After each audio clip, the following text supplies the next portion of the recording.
என்று அவன் அறிக்கை செய்கிறான். இன்றைக்கு நம் பாவங்களை நாம் அறிக்கை செய்ய வேண்டும், மறைக்காமல் அறிக்கை செய்ய வேண்டும். கர்த்தரிடத்தில்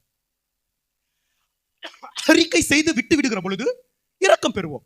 அவன் அறிக்கை செய்தான், அறிக்கை செய்து இனி பாவம் செய்ய முடியாது, விட்டுட்டான், கர்த்தருடைய இரக்கத்தை பெற்றுக் கொண்டான். ஆகவே கர்த்தர் சொன்னார், நீ இன்றைக்கு என்னோடு கூட பரதேசியில் இருப்பாய் என்று மெய்யாகவே சொல்லுகிறேன். మరికిరోమా మా ఆత్మీయ తండ్రి వసంతబాబు గారు మా దైవజనులు అప్పుడప్పుడు ఒక మాట చెప్తారు. పాపం అనేటువంటిది చాలని దుప్పటంట. పాపము దైవజనులు వసంతబాబు గారు అంటారు, పాపము చాలని దుప్పటంట. కింద లాగితే పైన కనబడదంట, పైన లాగితే నిజమే. మనం కప్పుకోవటానికి చూడకూడదు, ఒప్పుకోవటానికి చూడాలి. హల్లెలూయా, ஆமென். தன் பாவங்களை மறைக்கிறவன் வாழ்வடையான், அறிக்கை செய்து விட்டு விடுகிறவனோ இரக்கம் பெறுவான். நாம் அறிக்கை செய்து கர்த்தருடைய சமூகத்தில் விட்டு விடுகிற பொழுது கர்த்தருடைய இரக்கத்தை நாம் பெற்றுக்கொள்வோம். ஆமென், ஹல்லேலூயா, ஹல்லேலூயா. அந்த மனுஷன் விசுவாசித்தான், பயந்தான், அறிக்கை செய்தான்.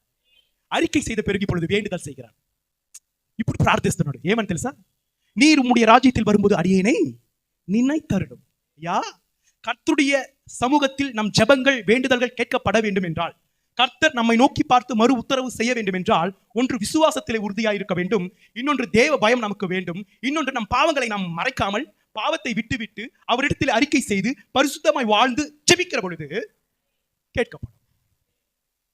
அவன் விசுவாசித்தான், தேவன் என்று விசுவாசித்தான், கிறிஸ்து என்று விசுவாசித்தான், கர்த்தருக்கு பயந்தான், தன் பாவங்களை உணர்ந்து அறிக்கை செய்தான். இப்பொழுதோ கர்த்தருடைய இரக்கத்தை பெற்றுக்கொண்டான். நீ என்னோடு கூட பரதேசியில் இருப்பாய் என்று மெய்யாகவே உனக்கு சொல்லுகிறேன்.